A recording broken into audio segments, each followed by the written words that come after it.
We have a lot of things going on, as you know. We're heading out to Texas right now. But Portland, let's give you a little report on Portland. We have the courthouse very well secure. Our people have done a fantastic job. You hear all sorts of reports about us leaving. We're not leaving until they've secured their city. We told the governor, we told the mayor, secure your city. If they don't secure their city soon, we have no choice. We're going to have to go in and clean it out. We'll do it very easily. We're all prepared to do it. So in Portland, they either clean out their city and do the job and get rid of the anarchists and agitators, which is what they are. They're not protesters. They're anarchists and agitators. We have many in jail. Many of them have been put in jail, and it's going to be a long sentence. They either clean out their city and do it right, or we're going to have to do it for them. Okay? On CARES, I think maybe, Steve, would you like to say something on that? Well, as of now, we're very far apart, and because of that, the President and we have discussed a short-term extension to UI and the eviction so that we have some period to negotiate before this runs out. The President... we want to work on the eviction so that people don't get evicted. You work on the payments to the people, and the rest of it, we're so far apart, we don't care. We really don't care. We want to take care of the people. The Democrats aren't taking care of the people. The payments aren't enough. The payments aren't enough. You understand that? They're not making the payments. They're not making them high enough. The Democrats are not taking care of the people. Nancy Pelosi takes care of herself, but she doesn't take care of anyone else. You look at what's going on with Schumer. So when Schumer and Pelosi can get together and take care of the people, we'll do something. In the meantime, we ought to stop eviction, because that expires very soon. So we want to stop the eviction. How do you rate Kamala Harris as a VP? There's a rumor it's going to be I think she'd be a fine choice, Kamala Harris. She'd be a fine choice. So are you saying you want to pass a short-term bill? A short-term bill? Are you saying you want to pass a short-term bill? I don't hear a word you're saying. Are you saying you want to pass a short-term bill? Well, we're looking at a deadline, obviously, of this Friday. The President's very focused on evictions and unemployment. And if we can't reach an agreement by then, the President wants to look at giving us more time to negotiate this. We're focused on those two things. We want to take care of them now. The rest we can discuss later. They want big bailout money for Democrats that ran cities terribly. Their cities are going down to the tubes. You look at Portland, you look at what's going on in Seattle. Democrat-run cities, whether you like it or not, they're terribly run, and they're always overtaxed. So they've taxed them too much, and they've run them poorly. And we don't like that. And what the Democrats want are bailout funds, and what we want is we want to take care of people. And we should reward most of this country that's well-run. You know, most of the country is very well-run. You're watching Portland, and you're watching Seattle, you're watching New York, where they had a 400% increase in crime. 400%. My city that I love, that I left to do this job, and they had a 400% increase, and it's unacceptable. But most of the country is very well run, and Republican cities are very well run. And it's a shame to reward badly run, radical left Democrats with all of this money that they're looking for cities to throw it away on cities that are poorly run. What about the FBI money? Are you confident that Russia did not place bounties on U.S. troops? As I told you, I've certainly read about it, and since then I've talked about it. Colin Powell says it's not true. Colin Powell's not exactly somebody that I'm a big fan of. Colin Powell says it's not true. Other people say it's not true. If it were true, I'd be very angry about it. But if you look at Russia, Russia became Russia from the Soviet Union because of Afghanistan. They lost a fortune and a lot of people. So I don't know why they'd be doing it, but if you tell me they're doing it, I will certainly take that under consideration. How would you respond if Russia did turn out to have done that? How would you respond? I would respond appropriately. Nobody has been tougher on Russia. Nobody has been tougher on China. Nobody has been tougher on Iran than me. And it's not even close. And everybody knows it. Nobody's been tougher on Russia, China, or anybody else than me, including our allies, NATO, who I got to pay $140 billion more money. $140 billion. You know what that is? And you know why? That's to hold Russia in check. All right? I did Russia no favor. Nobody's been tougher on Russia than I have. President, on NATO, you just gave the order to remove U.S. troops from Germany. How does that keep Russia in check? Well, Germany's delinquent. They haven't paid their fees. They haven't paid their NATO fees. And they're way off. And they've been off for years, and they have no intention of paying it.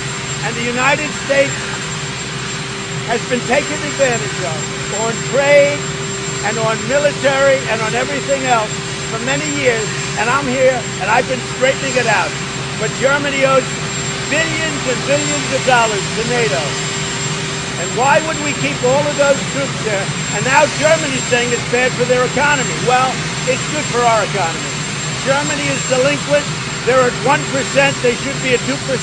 And actually, everybody should be at 4%, not 2%, because 2% is too low. But they're at 1%. And they've taken advantage of us for many years. And you think that's bad? They take worse advantage on trade. And I was all set to fix that, and then we got hit with the China plague. But we'll be fixing it. And a guy like Biden, this country wouldn't have a chance. With Biden, our country wouldn't have a chance. Go ahead. In terms of China, this closed our consulate in Chengdu. Are you planning a response for that move by China? No, we'll see what happens. That's all right. We'll see what happens. Are you stopping the demand for FBI money? The FBI building? So the FBI building, they've been trying to build a new building for many years, many years. They were thinking about going very far away, but you have to be near the Justice Department. You don't want to be too far away where they have to drive for an hour, hour and a half. Because they had a site way out in Virginia, way out in Maryland. And I said, the best place is right where it is. It's the best piece of property in Washington. I'm very good at real estate. So I said, we'll build a new FBI building. Let's build a new FBI building. Either a renovation of the existing, or even better would be a new building. So we have that in the bill. It should stay. People have wanted a new FBI building now for 15 or 20 years. The Republicans don't want it in the bill. Then Republicans should go back to school and learn. You need a new building. It's a bad building. It's a dangerous building. You have slabs falling off. It's not a good building from the inside. It's a very expensive building. They need a new building, and we can do it very easily. For me, it would be I would make sure you build a great building at a fraction of the cost, and they can have it done quickly. So the FBI building is not new. This is something they've been talking about for many years, for decades. So those troops. How close are you to making a decision about banning TikTok? We're looking at TikTok. We're thinking about making a decision. We're going to be watching the hearings today very closely, because there's no question that what the big tech companies are doing is very bad. Let me just also add on that. CFIUS TikTok is under CFIUS review, and we'll be making a recommendation to the president on it this week. So we have lots of alternatives. Do you regret tweeting about that doctor, Mr. President? Do you regret tweeting about that doctor yesterday? Regret what? Stella Emanuel, the doctor. Do you wish you had not retweeted I was that? very impressed with her and other doctors that stood with her. I think she made sense, but I know nothing about it. I just saw her on, making a statement with very respected doctors. She was not alone. She was making a statement about hydroxychloroquine with other doctors that swear by it. They think it's great. So she was not alone.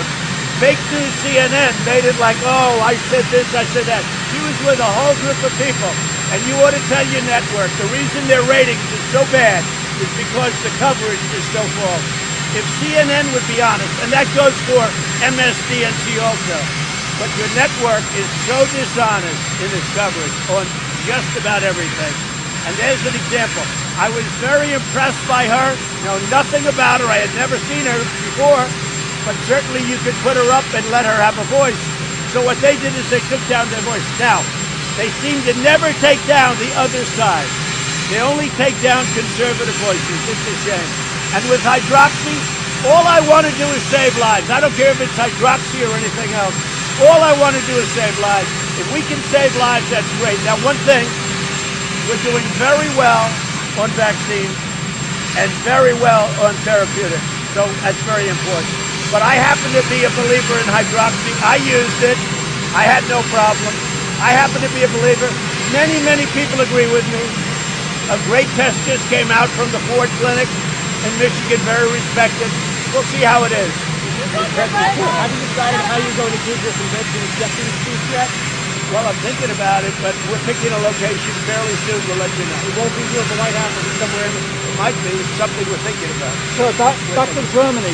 Are those troops, what signal does it send to Russia? Those troops were always there to defend Europe against Russia. You're right. They're there to protect Europe. They're there to protect Germany, right? And Germany is supposed to pay for it. Germany's not paying for it.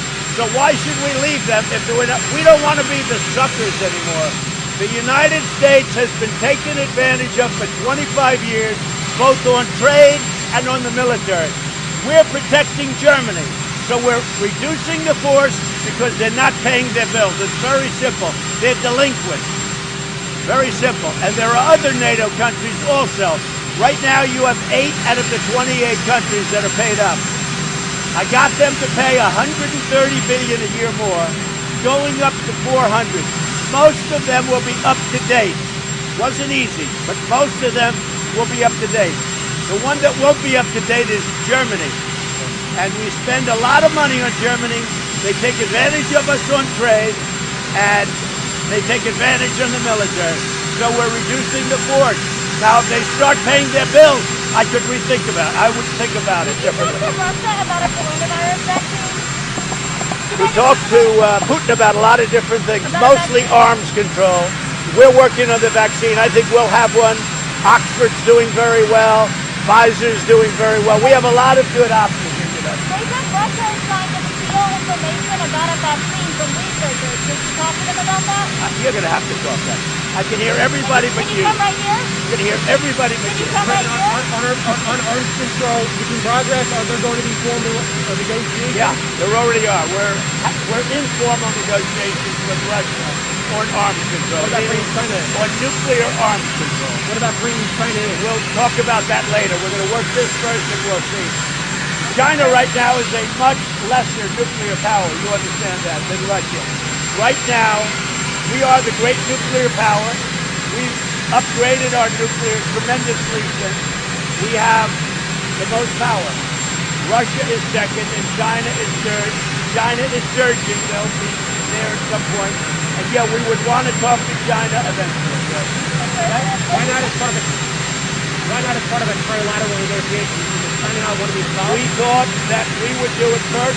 I don't know if it's going to work out, but we would do it first, and then we go to China together. Okay? Which I think works out probably. Did you talk to O'Brien? Did you talk to Robert O'Brien? I did. I wished him well. I haven't seen him in a while, but he went on vacation. He came back. He wasn't well. Tested positive. He's doing very, very well. Why haven't you seen him? He said he's doing very well. I spoke to him yesterday. Mr. President, are you concerned about reports that a lot of Americans didn't accept the vaccine? And what can the administration No, I'm not concerned. Well, I'm a therapeutic person too, to be honest. I love the idea of therapeutics where you go in, you give somebody a transfusion or a shot, and they get better. I am a big therapeutic person, but we're doing very well on vaccines and therapeutics, okay? And as far as Portland is concerned, we've taken a very strong stand. They are anarchists, they're radical, crazy people, and they're either going to straighten it out for themselves, Portland, the police, and maybe if the state gets involved, that means the governor and the mayor. But they're very weak people. They're very weak people.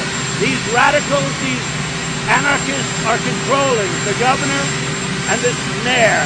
The mayor went into a rally. It wasn't accurately reported by CNN, by NBC. The mayor went into a rally. He thought he'd be their buddy. They excoriated him. What they did to him was incredible. Lucky he had 5 bodyguards, but they excoriated him.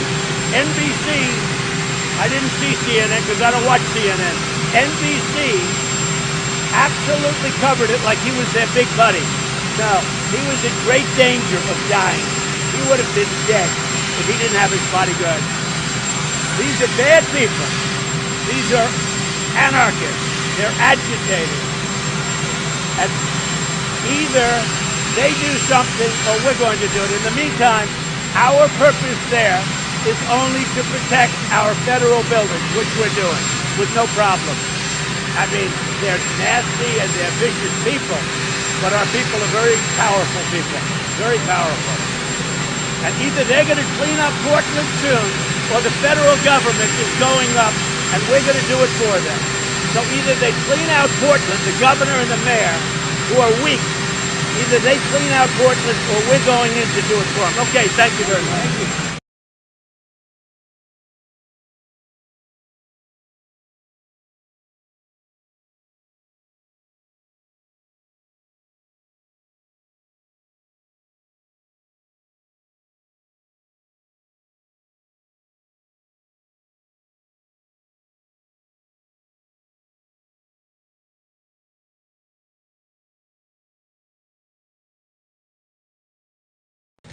Thank you very much.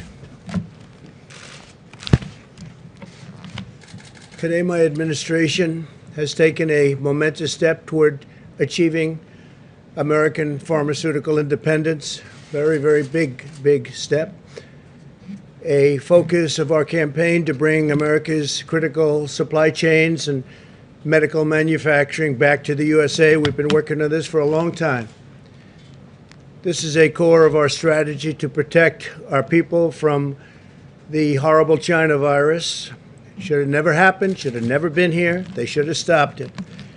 In the decades before I took office, foreign nations were allowed to freely plunder our factories and loot our industries, take our business out of the United States. Millions of jobs were vacuumed out, just taken out so easily. Our politicians let that happen. And our communities were stripped and shipped in many cases to China and all over the world, countries all over the world. Nearly 4 years ago, we launched a bold effort to revitalize American manufacturing, enact fair trade deals, and bring our industries back home where they belong. When the China virus landed on our shores, it became clearer than ever before that restoring American manufacturing is a core matter of national security. We must never be reliant on a foreign nation for America's medical or other needs, and that includes many other needs. I just want to say that Pfizer just announced a little while ago that they're combining phase 2 and phase 3 trials, and the vaccine looks like it's really heading in a very rapid direction, a very positive direction. First time that's happened, and there are many months ahead of any other trial. There's never been anything like it. So it's the fastest ever, and to me, it's very exciting. Today, I'm proud to announce one of the most important deals in the history of U.S. pharmaceutical industries. My administration has reached a historic agreement with a great American company. You remember this company? It's called, from the good old camera age, the old days, to begin producing critical pharmaceutical ingredients. It's called Kodak, and it's going to be right here in America. So I want to congratulate the people in Kodak. They've been working very hard. Members of my administration are present in Rochester right now, Rochester, New York, good place. And they're trying to finalize this groundbreaking deal, and they will be announcing this deal. I want to thank Governor Andrew Cuomo and his representatives. We've worked really well together on this deal. It's a big deal. It's a great deal, and a great deal for New York and a great deal for Kodak. 90% of all prescriptions written in the United States are for generic drugs. We have approved more generic drugs than any other administration by far. Generic drugs can be just as good as the brand names, but cost much less. Yet in less than 10% of the active pharmaceutical ingredients needed to make these drugs, they're currently manufactured in America. More than 50%, however, are made in India and China. And you'll be seeing a lot of things have happened. It's been happening, but it's happening at a more rapid pace right now. With this new agreement, my administration is using the Defense Production Act to provide a $765 million loan to support the launch of Kodak Pharmaceuticals. It's a great name when you think of it. Such a great name. It was one of the great brands in the world. Then people went digital and Kodak didn't follow. But now under very extraordinary leadership, they are following. And they're doing something that's a different field, and it's a field that they've really hired some of the best people in the world to be taking care of that company and watching that company, watching over it. But it's a breakthrough in bringing pharmaceutical manufacturing back to the United States. Under this contract, our 33rd use of the Defense Production Act. Remember when you were saying, I didn't use it enough, I didn't use it enough? And now you heard it's the 33rd use. We don't talk about it all the time. We used it, and we used it as a little bit of a threat, frankly, with certain companies that weren't doing as we were asking them to do, and it came through as both a threat and a usage. But this is our 33rd use of the Defense Production Act. Kodak will now produce generic active pharmaceutical ingredients, which is a big deal. Using advanced manufacturing techniques, Kodak will also make the key starting materials that are the building blocks for many drugs in a manner that is both cost competitive and environmentally safe. Will be competitive with almost all countries and soon with all countries. Once this new division is fully operational, in addition to all of the other plants that we've opened with other companies throughout the United States recently, it will produce as much as 25% of all active ingredients needed to make generic drugs in the USA. It's a big number, 25%. This agreement will directly create 360 new jobs at Kodak's factory in Rochester. That's just in the initial phase. And in Minneapolis, a place I have gotten to know very well, and it's a great place. And I'm very happy that we're able to help them with the problems that they've had recently. The National Guard, I want to thank the National Guard, both state and beyond. I want to thank them for the incredible job. They went in and they did some beautiful job. They cleaned it up. You didn't hear about the problems anymore. And indirectly, we created thousands more jobs all across our pharmaceutical supply chains. We have now been building a very big pharmaceutical supply chain, not only coming out of China, coming out of other countries also. I want to thank Peter Navarro, Adam Bowler, and Admiral Polovchek for their tremendous work to make this deal possible. Today's action is our latest step to build the greatest medical arsenal in history. We'll be able to do that through the Defense Production Act and other authorities. We have invested more than $3 billion in our nation's industrial base. We've contracted with companies such as Ford, General Motors, Philips, and General Electric to produce more than 200,000 ventilators by the end of this year, nearly 7 times more than we would ever do in a typical year. We've contracted with Honeywell, 3M, O&M, Halyard, Moldex, and Lidl to increase U.S. production of N95 masks, and we've brought it from less than 40 million a month to over 100 million a month by August, and we'll have 160 million in a very short while, 160 million a month. That's many times what we used to do. If you go back 2 years ago, many, many times. We're increasing domestic production of gloves by 1,000%. It's 1,000%. We will be manufacturing 450 million gloves annually by next year. We're finalizing contracts with our textile industry to make gowns in America with American fabric, which makes a lot of our businesses happy that produce the fabric. We have 13 million reusable gowns in the stockpile, and we'll continue to grow that number to 72 million this fall, which is a rapid escalation indeed. We made major investments in new rapid point-of-care tests. So we have, there's nothing like the rapid point where you get your answer in 5 minutes to 15 minutes to maybe 20, 25 minutes at the max. And we're already at about a 50% level, and we're bringing it up very substantially from there. We're growing domestic production from less than 250,000 test kits per month in May to 8 million test kits per month. There is nothing like this that has ever taken place anywhere in the world or close. Through our partnership with Puritan Manufacturing in the state of Maine, great state, we've increased production of test swabs from 30 million per month in June to 56 million per month now. As you remember, I went to Maine. I went to the plant where they do this. It was incredible. It was a great experience. And we'll produce over 100 million swabs per month by January. We've dramatically ramped up production of materials needed for a vaccine and are on track to rapidly produce 100 million doses as soon as a vaccine is approved, which could be very, very soon, and 500 million doses shortly thereafter. So we'll have 500 million doses.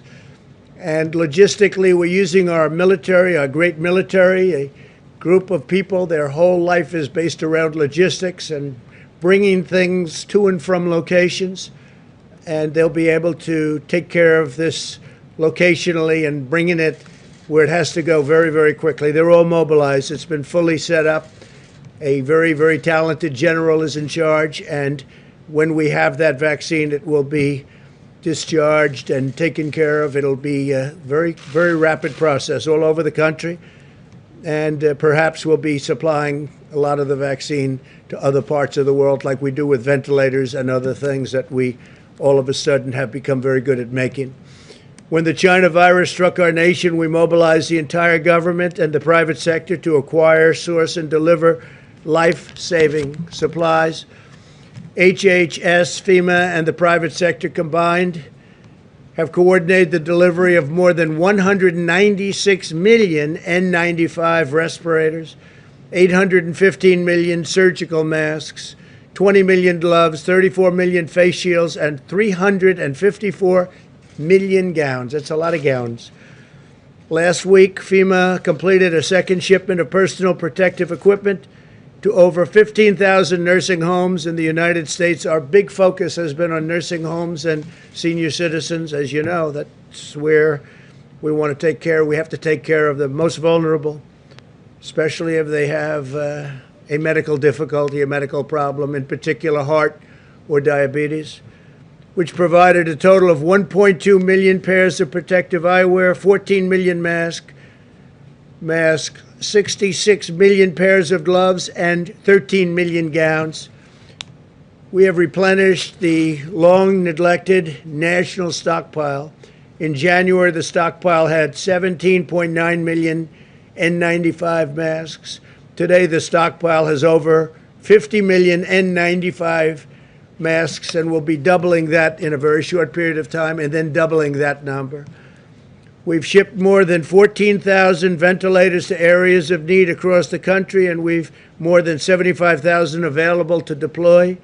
Not a single American who has needed a ventilator has been denied a ventilator. And if you remember, early on when we were first hit with the virus, ventilators were very hard to come by. And now we're the largest maker anywhere in the world by far. And not only are we fully supplied and stocked, but we're helping other nations because ventilators are hard to build and hard to get. This is just the beginning. In the coming months, we will continue the largest onshoring campaign in American history. We will bring back our jobs, and we will make America the world's premier medical manufacturer and supplier. That's what's happening already. It's been happening now for quite some time. We're seeing improvements across the major metro areas and most hotspots. You can look at large portions of our country. It's corona-free, but we are watching very carefully California, Arizona, Texas, and most of Florida. That's starting to head down in the right direction. And I think you'll see it rapidly head down very soon. But if you look, California, Arizona, Texas, and for the most part, most of Florida starting to head down. In the wake of the recent mass gatherings Americans have witnessed in the streets of Portland and Seattle, we are also tracking a significant rise in cases in both metropolitan areas because of what's been going on. And we, as you know, have done an excellent job of watching over Portland and watching our courthouse where they wanted to burn it down. They're anarchists, nothing short of anarchists, agitators. And we have protected it very powerfully. And if we didn't go there, I will tell you, you wouldn't have a courthouse. You'd have a $1 billion burned out building. We're also working aggressively to combat the virus in Native American and Alaska Native communities. Under the CARES Act, we provided $8 billion to address the coronavirus in tribal communities, and we've worked very hard with tribal communities. They're very vulnerable to this horrible plague. That's the largest investment in Indian country in U.S. history. There's never been an investment that big in Indian country. We need every American to help protect our fellow citizens and prevent the spread of the disease. It's critical that younger Americans remember that even though they are at lower risk, and in fact some age groups are at extraordinary low risk themselves, they can unknowingly spread the virus to others who are at higher risk. I ask all Americans, regardless of background or age, to practice social distancing, which people have gotten very used to, but we have to keep doing it. Remain vigilant about hygiene, avoid indoor gatherings and large gatherings, but especially indoor, especially where you have crowded bars, and that you wear a mask whenever appropriate. Through the genius of our scientists, the devotion of our doctors, the skill of our workers, and the dedication of our people, we will achieve victory over the virus and emerge stronger than ever before. We're looking at a very powerful year next year economically. The job numbers are looking outstanding, to put it mildly, set records. The numbers on retail sales came in 2 weeks ago at the highest number in the history of our country. So we look like we're heading to some very, very good economic times. That means jobs. That means stock market. Stock market is already doing very well. It's getting to a point very close to where it was when we had this, when we were hit with the plague. So I just want to thank everybody for being here. Steve, please go ahead. Could you clarify your acceptance speech for the Republican nomination? Are you physically going to be in Charlotte, or will you give the speech here or somewhere else? We'll be doing a speech on Thursday, the main speech, the primary speech. Charlotte, they will be doing nominating on Monday. That's a different period, a different thing happening, but they'll be doing nominations on Monday. I speak on Thursday. Okay? From where? We'll be announcing it soon. So you could be going to Charlotte. Anybody have any ideas? We'll be announcing it very soon. Mr. President? Mr. President, the negotiations are ongoing right now for the next relief measures. Senate Republicans have put forth their plan. Do you support what Senate Republicans have put forward, and are there certain aspects that they have put forward that you don't support? Yeah, there are actually, and we'll be talking about it. There are, also things that I very much support, but we'll be negotiating. It's sort of semi-irrelevant because the Democrats come with their needs and asks, and the Republicans go with theirs. So we'll be discussing it with Mitch and all of the other people involved. Kevin's been very active, as you know. All of the people involved. Steve Mnuchin's done a great job, keeps everybody together, both Democrat and Republican, and we'll see. We want to do what's best for the people. I want to do what's best for the people. I want to do what's best for the economy, because that means jobs and lots of good things, all right? What Senate Republicans put forward, sir? What do you make of what Senate Republicans put forward? Mr. President, two questions quickly. First, can you clarify your position on the efficacy of hydroxychloroquine after you retweeted a video making claims that it is effective? I wasn't making claims. It's recommendations of many other people, including doctors. Many doctors think it is extremely successful. The hydroxychloroquine, coupled with the zinc and perhaps the zithromycin. But many doctors think it's extremely good, and some people don't. Some people, I think it's become very political. I happen to believe in it. I would take it. As you know, I took it for a 14-day period, and I'm here, right? I'm here. I happen to think it works in the early stages. I think frontline medical people believe that too, many. And so we'll take a look at it. But the one thing we know, it's been out for a long time, that particular formula, and that's essentially what it is, the pill.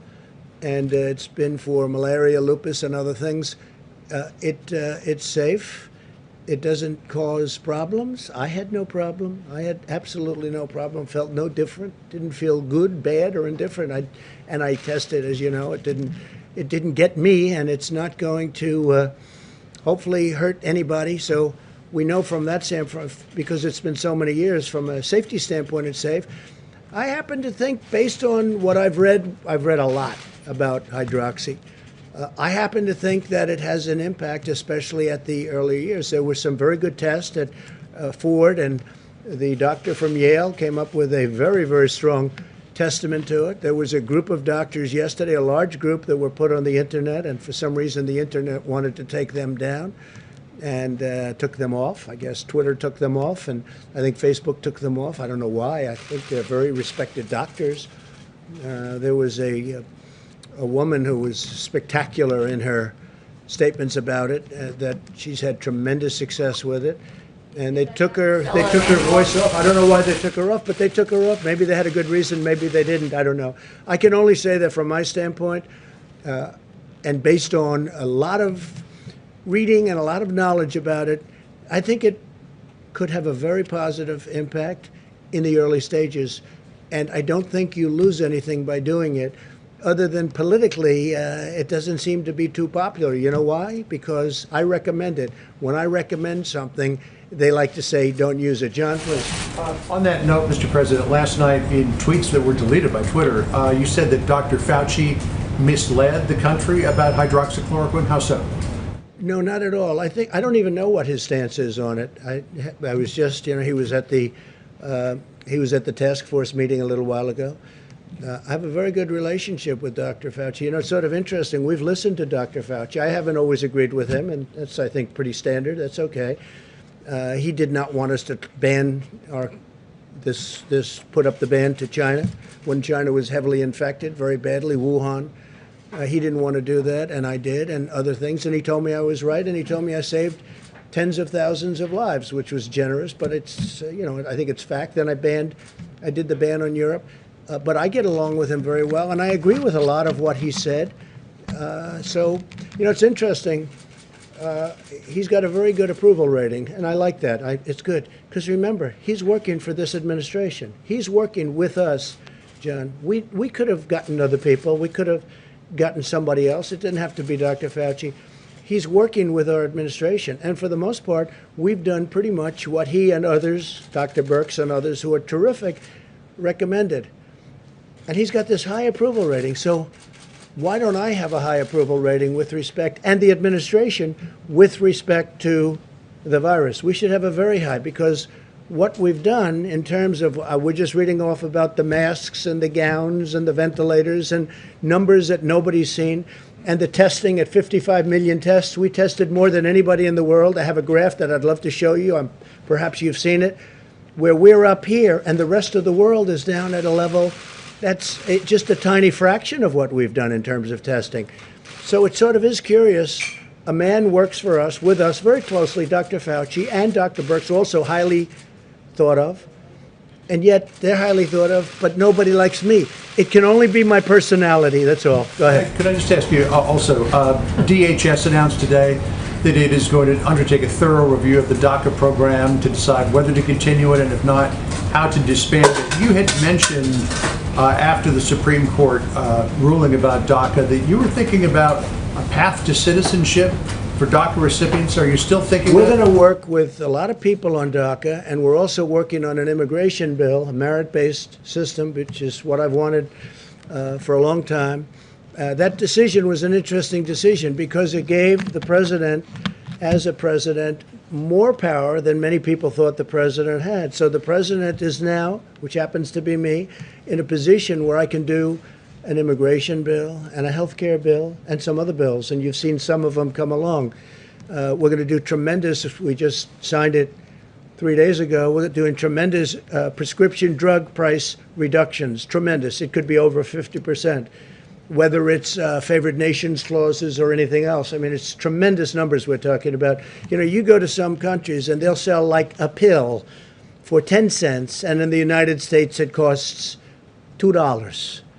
And it's the same basic factory, it's the same everything. The United States bears the cost of all of these low prices that you see all over the world, where people go to Canada to buy a prescription drug from the United States. Not going to happen with me. It's not going to happen with me. So, John, I think one of the exciting things, got very little coverage, and that's okay, but the people understand it. I think we will be reducing prescription drug prices by massive amounts, numbers that have never been done before. Other thing, in 51 years, we got, as you know, last year, drug prices came down. First time in 51 years that they came down. Now, with what I signed last week, I think that drug prices can come down by numbers like 50% and even greater in certain instances. But if I could come back to where I originally started, are you still considering a path to citizenship for current DACA recipients? We are going to make DACA happy and the DACA people and representatives happy, and we're also going to end up with a fantastic merit-based immigration system. Please. Yeah, on the drug pricing, you had said that pharmaceutical representatives would be here today for a meeting to talk about bringing drug prices down or to negotiate. That meeting was canceled.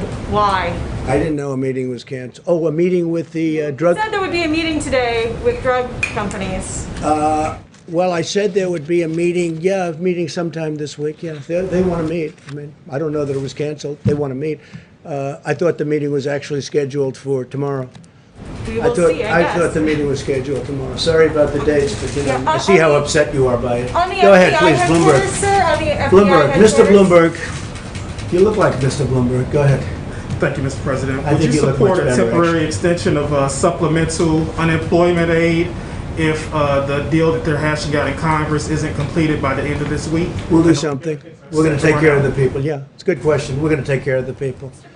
The woman that you said was a great doctor in that video that you retweeted last night said that masks don't work and there is a cure for COVID-19, both of which health experts say is not true. She's also made videos saying that doctors make medicine using DNA from aliens and that they're trying to create a vaccine to make you immune from becoming religious. Well, maybe it's the same, maybe it's not, but I can tell you this. She was on air along with many other doctors. They were big fans of hydroxychloroquine, and I thought she was very impressive in the sense that from where she came, I don't know which country she comes from, but she said that she's had tremendous success with hundreds of different patients, and I thought her voice was an important voice, but I know nothing about her. Masks don't work. Yeah, go ahead, Paul. Last week you said Go masks. ahead. Last week, well, real quick. Last Okay, week you said thank you masks, very much, Mr. everybody. President.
To foreign producers. That won't happen to this nation again.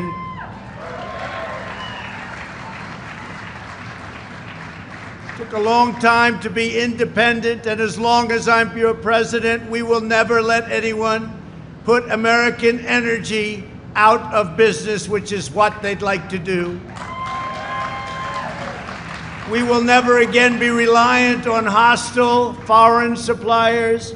We will defend your jobs. We will defend the Lone Star State. I love this state. And we will defend America's newfound energy independence. Before going any further, I want to provide you with a brief update on our battle against the China virus. Our hearts are with the people of Texas. We love our people. We love our country. Statewide, the percent of patients testing positive has stabilized and the number of new cases has begun to substantially decline. But Texans must remain vigilant. To protect our seniors, my administration has deployed personal protective equipment and rapid point-of-care testing systems to every Medicare and Medicaid certified nursing home in your state. No matter where you go, they have it.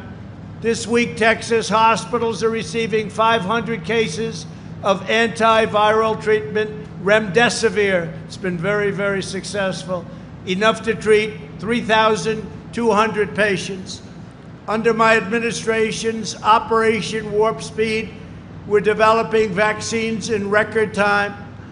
Earlier this week, a promising vaccine entered the final stage of clinical trials long ahead of schedule, with more following very quickly behind. We have some of the greatest companies, labs in the world doing this. This is the fastest a vaccine has ever been developed.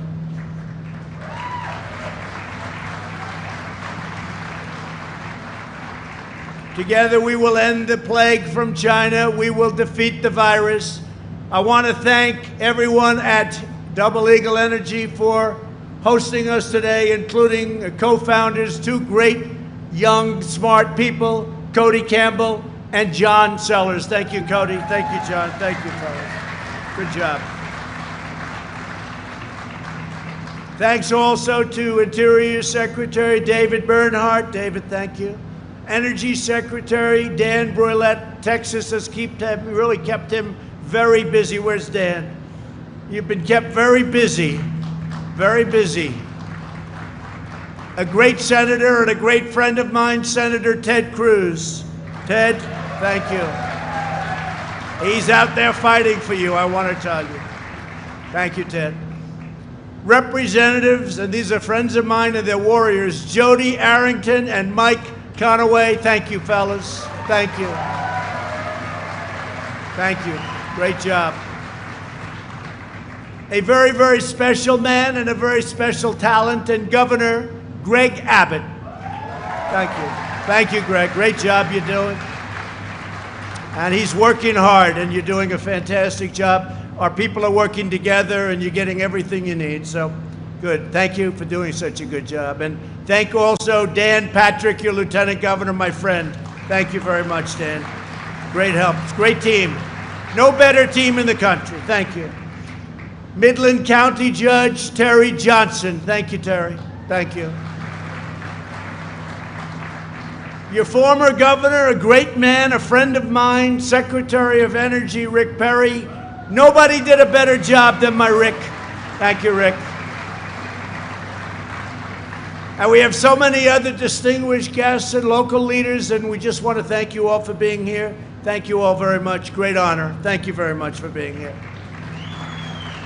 Under the last administration, America's energy industry was under relentless and unceasing attack. You know that. But the day I took the oath of office, we ended the war on American energy, and we stopped the far left assault on American energy workers. Now the assault, you've seen what's going on. It could come again, but I have a very strong feeling you're not going to have to worry about it. If you do, you're in big, big trouble. I withdrew from the one-sided energy-destroying Paris Climate Accord. It was a disaster. It cost us billions of dollars, and it would have made us a non-competitive nation. We canceled the Obama administration's job-crushing Clean Power Plan. You know all about that. I approved the Keystone XL and the Dakota Access pipelines immediately upon assuming office. We opened up ANWR in Alaska to energy exploration, ended the moratorium on coal leasing on federal lands, and reopened public lands and offshore areas to oil and gas exploration. That's where David Bernhardt's done such a great job. Thanks, David. We unlock the full energy potential of Texas and New Mexico. And New Mexico, we're proud that we've been here. We're proud to help. You have been fantastic. A lot of jobs. And since my election, oil and gas production in the Permian Basin has more than doubled.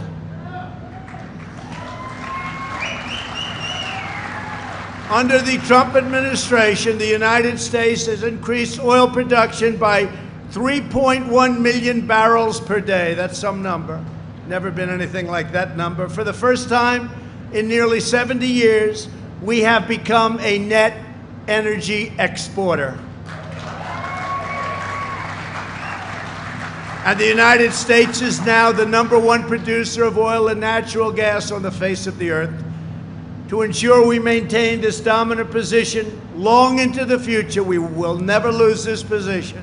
My administration is announcing today that export authorizations for American liquefied natural gas can now be extended through the year 2050.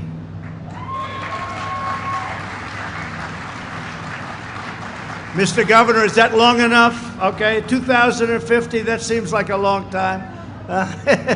He said, let's make it longer. At the same time, we're strongly protecting our environment. Air pollution is down significantly since I took office. While other countries are polluting the world's air and oceans, we will never cease to be a leader in protecting our natural environment, and that's what's happening. People don't know that about us. We love our environment.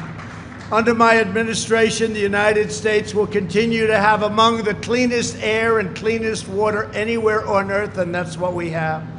Thanks to our pro-American energy policies, we're also taking jobs and factories away from countries with poor environmental standards, such as China, and bringing jobs back to America where they belong.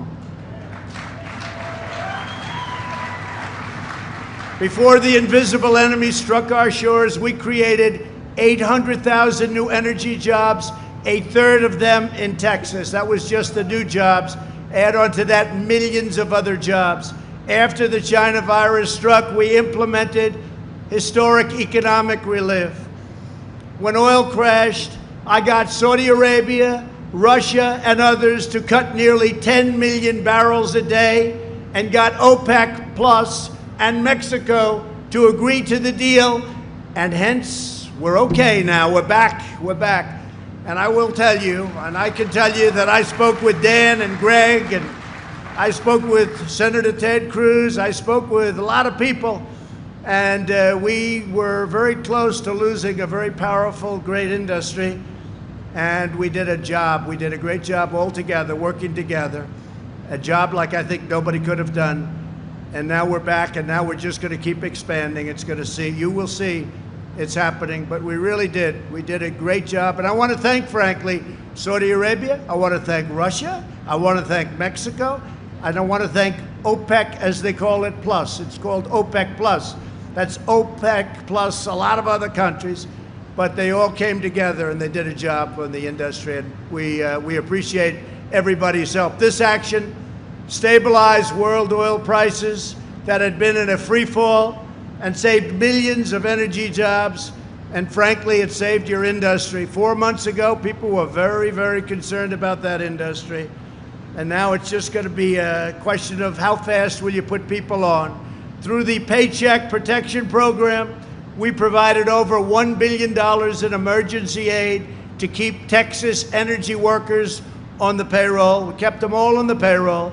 We opened up 30 million barrels of space and strategic petroleum reserve, allowing American companies to store surplus oil to be sold at a later time.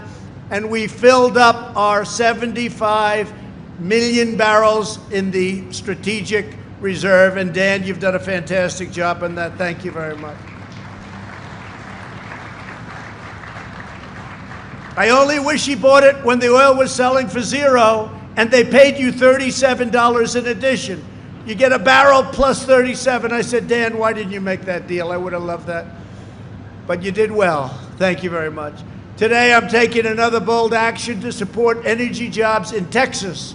In a few moments, I will sign 4 critical permits granting approval to vital pipeline and railway infrastructure on our nation's border. That's a big deal. This will include 2 permits allowing the export of Texas crude to Mexico, a giant victory for the workers of the state that you've been after for many years, right?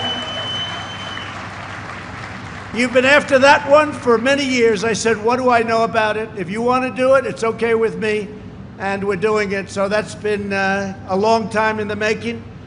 We're joined today by some of the incredible patriots of the Texas oil and gas industry who are benefiting from America's energy boom. Josh Ginn was born and raised right here in Odessa and Midland. Where's Josh? Thank you, Josh.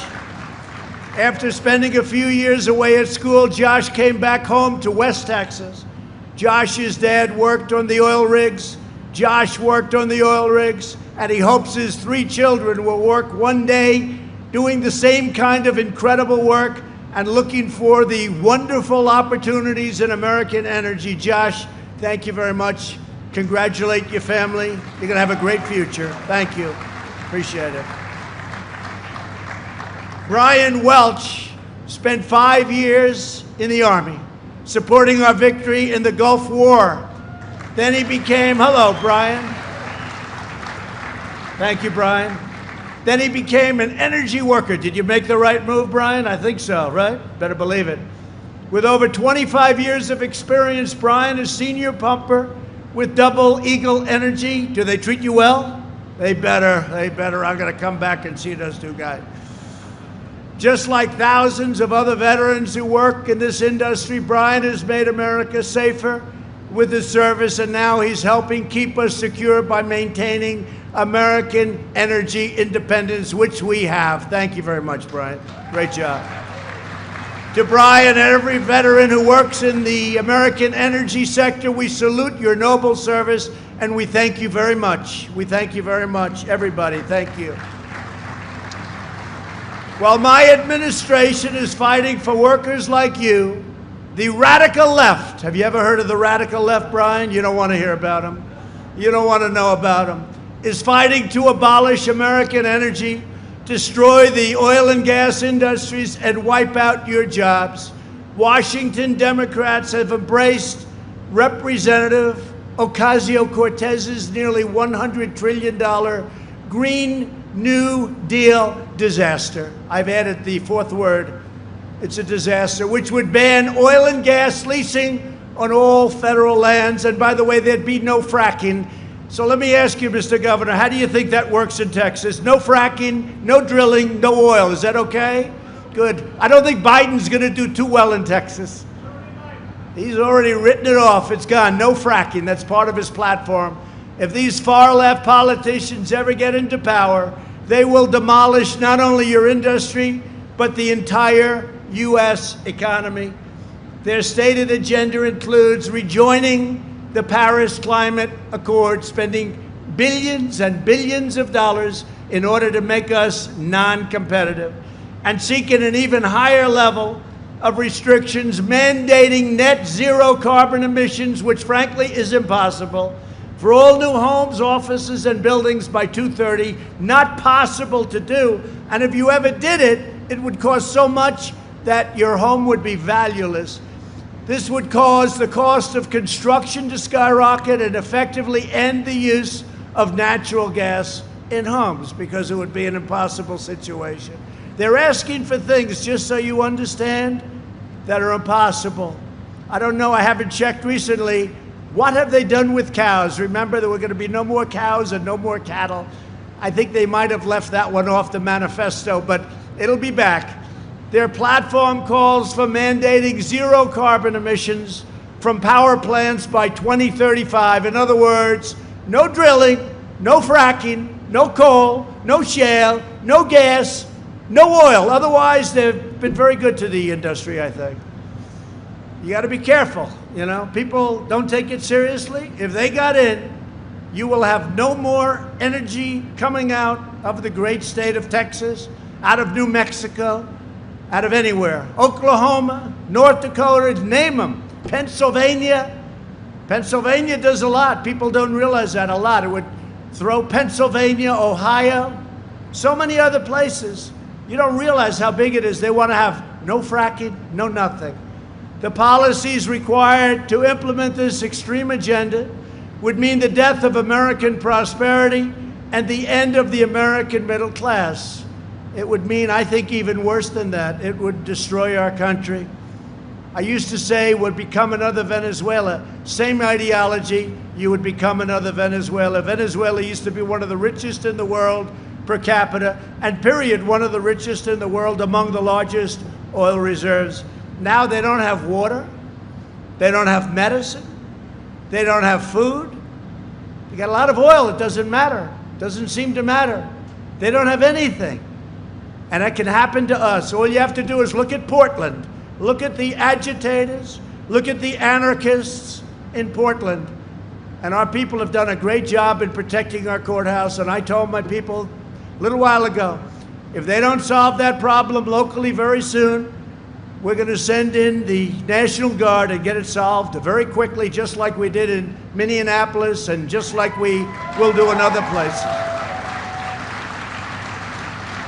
They want to solve their problem. They've got a very short time to do it, but they'll either solve their problem or we send in the National Guard. The U.S. energy industry would grind to a halt, and every single energy-producing state would be plunged into a depression. 2 million jobs would vanish overnight in just the state of Texas alone, and I think the number's probably, Greg, a lot higher than 2 million.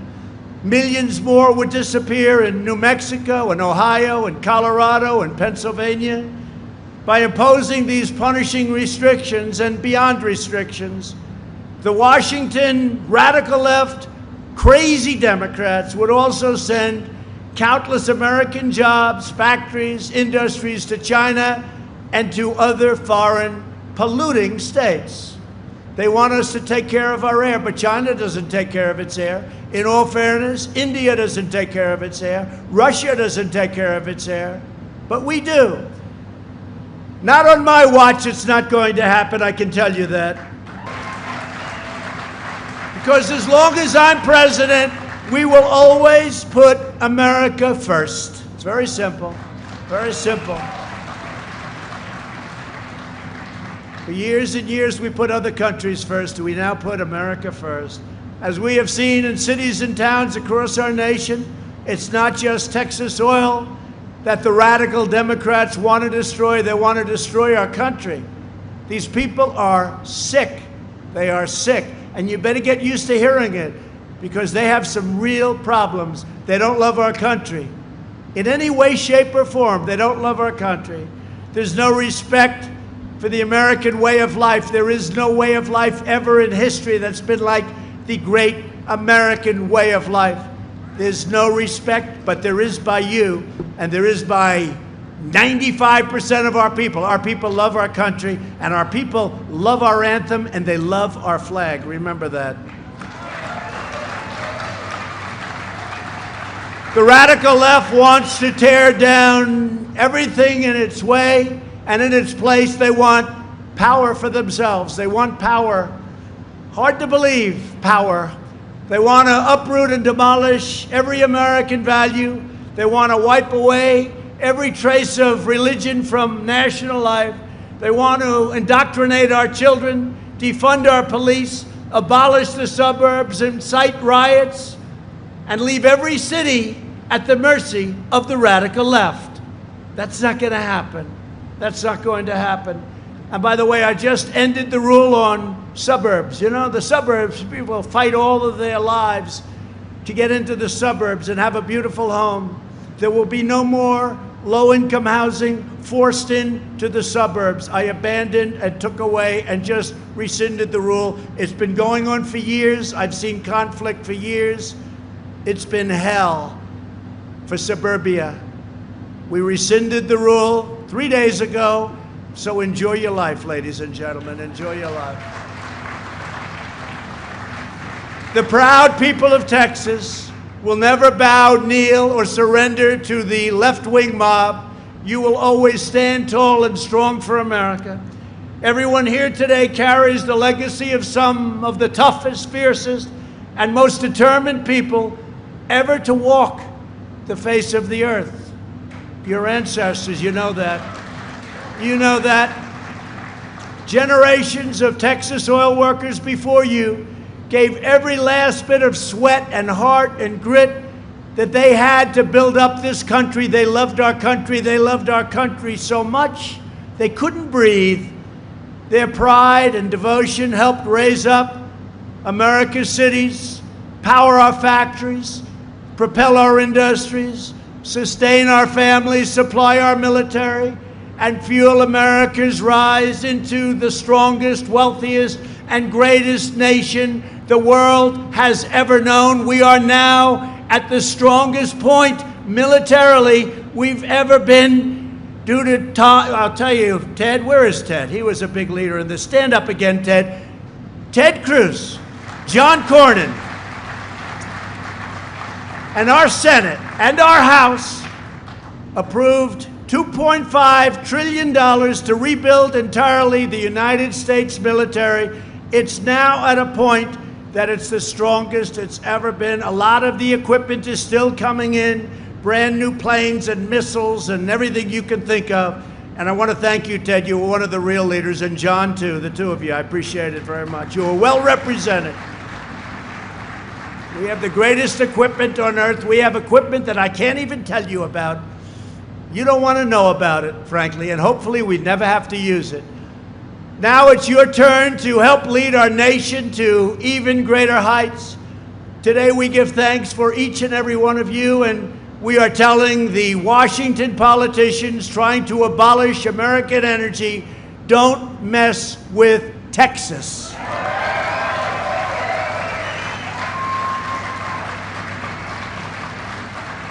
And I just want to finish by saying that I've had a great relationship with your leaders, with your politicians, with all the people in Texas. We've had great success. We had a great victory. They said, oh, I don't know if he'll win. And we won. Not only did we won quickly and easily. And now we're leading what we had even 4 years ago. I will never let you down. I will never let Texas down. And your governor and your lieutenant governor and your senators, they know that very well. So thank you. And thank you very much, Greg, Dan. Thank you very much, Ted. Thank you. Great job. God bless you and the great state of Texas. God bless you. God bless you. So on behalf of every American energy worker, I will now sign these very important permits that your governor and your senators have been after me for a long time to sign. And they've been after a lot of other presidents to sign them, but they never were able to get it done. But we got it done. And we got it done for a great state called Texas. Thank you very much, everybody.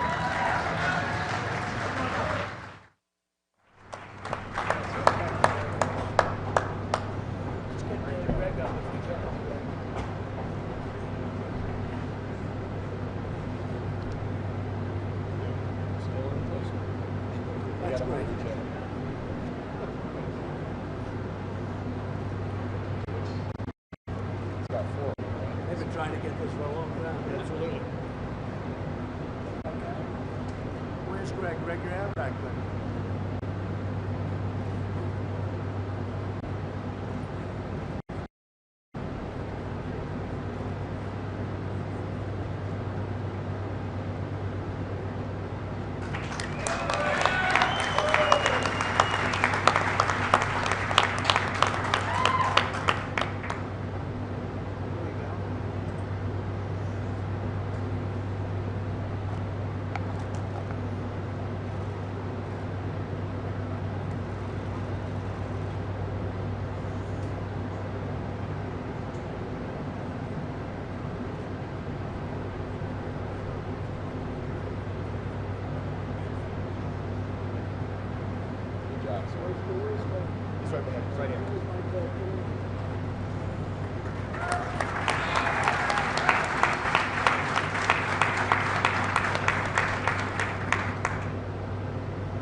let's give this to the governor.